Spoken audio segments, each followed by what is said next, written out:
Oi, bom dia.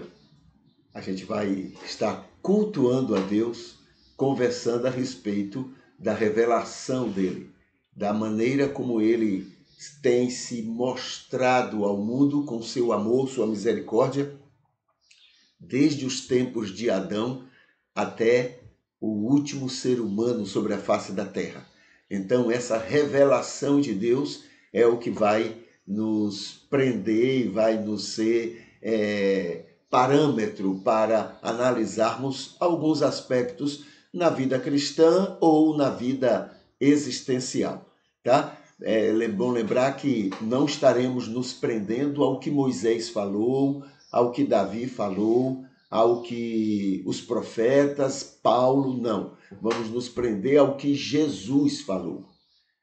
Nós vamos aproveitar Moisés, Davi, profetas e Paulo naquilo que eles concordarem, naquilo que eles forem coerentes com o ensino de Jesus. Entende? Então aí sim é a revelação de Deus. E é isso que a gente vai fazer. A gente começa aqui por essa leitura. Nós estamos no livro de João, né? No Evangelho de João, quando ele está escrevendo, agora no capítulo 4, o encontro de Jesus com aquela mulher samaritana. E estamos hoje, a gente vai trabalhar os versículos 11, 12, 13 e 14. E aí nós temos Jesus explicando a ela a respeito da água viva, que ele acabou de explicar, de falar para ela.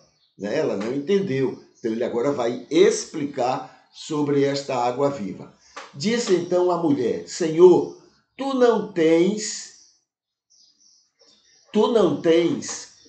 com que tirar, e o poço é fundo. De onde, pois, tens a água viva que tu estás falando? És tu maior que nosso pai Jacó, que nos deu o poço, e ele mesmo dele bebeu, e seus filhos e o seu gado? Você é maior e mais completo do que o que Jacó fez? Jesus respondeu e disse-lhe: toda aquela pessoa que beber desta água volta a ter sede, dessa água de Jacó, né? Toda pessoa que beber volta a ter sede. Porém, aquele que beber da água que eu lhe der, para sempre não terá sede, mas a água que eu lhe der se fará nele, nessa pessoa, fonte de água que salte para a vida eterna. Tá bom? Então, essa é a palavra de Jesus. Vamos ver alguns aspectos que a gente pode destacar nessa palavra dele.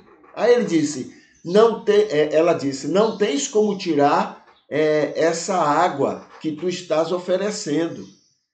A mulher não considerou a palavra de Jesus como algo espiritual, mas totalmente existencial.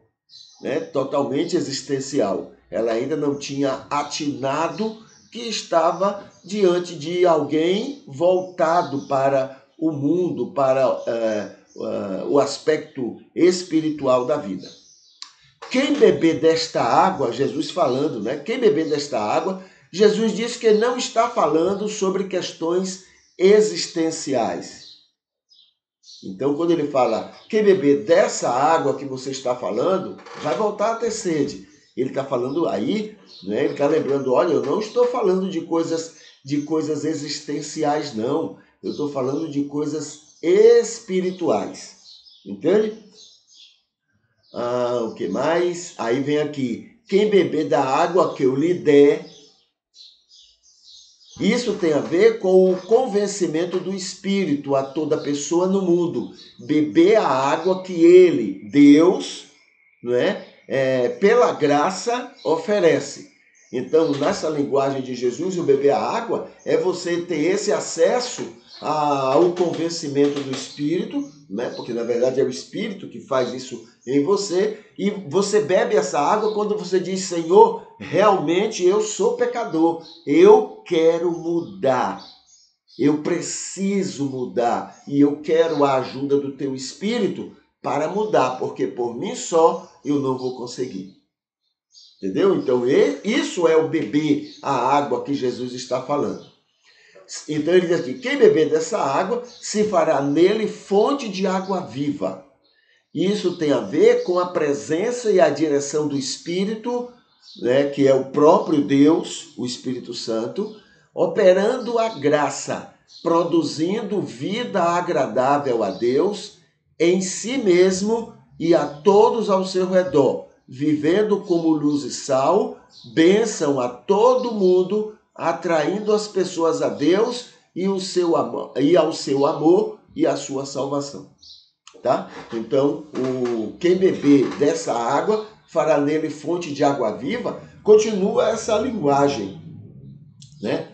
Deus vai fazer com que você não somente resolva a sua questão espiritual em relação a Deus, mas você vai se tornar bênção para as pessoas, para o mundo ao seu redor. Você vai se tornar luz e sal, bênção para as pessoas, né, que estiverem convivendo com você, tá? Essa é a água que então vai ser bênção para a própria pessoa e para todos ao redor, tá bom? Então é uma coisa natural, não precisa nem ela entender, ninguém precisa entender isso. Isso tudo funciona independente de se entender ou não, de se compreender ou não sobre o assunto, tá bom? A obra de Deus não espera que a gente entenda, só espera que a gente queira e permita, tá? Se eu quiser e permitir, o Espírito faz a obra, porque por mim mesmo eu não consigo, tá? Vamos aqui para o nosso motivo de oração. Hoje é quinta-feira. Vamos aqui para os nossos motivos de oração nessa oportunidade. Está aqui, né? Então, agradecemos a Deus por Ele perdoar todos os pecados, menos o principal. Realmente, Ele não pode. Por que Ele não pode perdoar esse principal? Porque Ele respeita a individualidade. Essa é a questão do livre-arbítrio. Ele respeita a individualidade de cada pessoa. Ele não obriga ninguém a nada. E esse pecado principal não se trata de atos, mas se trata de não aceitação, de rejeição a querer Deus como seu Senhor. Então isso ele respeita, ele não obriga. É um pecado, mas ele não perdoa, porque ele precisa do arrependimento, da pessoa querer mudar isso. Tá? Mas os demais pecados são perdoados. E Jesus diz isso e mostra isso. Quando ele morre, ele diz: Pai, perdoa-lhes, porque não sabem o que fazem. Tá? Agradecemos também por amor, né? Por amor, querer todo mundo por perto dele. Agradecemos a Deus, porque pelo amor dele, ele quer todo mundo perto dele. Perto, muito perto dele, né? Agradecemos por saber nos abençoar com nossas teimosias. Ele sabe das nossas teimosias. A minha maneira de entender isso é ele olhar para a gente como criancinhas. E somos criancinhas imaturas, cheias de vontades, egoístas, né? Então ele olha como criancinhas e nem por isso é motivo para raiva, zanga ou etc. Tá bom? Agradecemos também pelos que cultuam conosco sempre. Agradecemos também pelos aniversariantes de hoje. E agradecemos também pelos cuidados com enfermos e desprotegidos.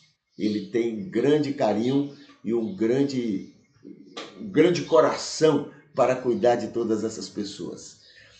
Pedimos, por favor, Senhor, pedimos, nos faça mais sal e luz para todo mundo, sem exceção. Nos faça cada vez mais sal e luz para essas pessoas, né? Bênção. Nos tira toda a nossa intolerância contra as pessoas. Nós somos muito intolerantes, muito intolerantes. Tira de nós, Senhor, essa intolerância toda. Nos faça amar todo mundo ao nosso redor. Por favor. e que nossa vida não atrapalhe pessoas ao perdão que ele oferece, né? Que a nossa vida, a nossa maneira de ser, nossa maneira de viver não atrapalhe tanto, porque a gente termina atrapalhando, mas não atrapalhe tanto pessoas a chegarem ao perdão, né? Ao perdão do Senhor Deus.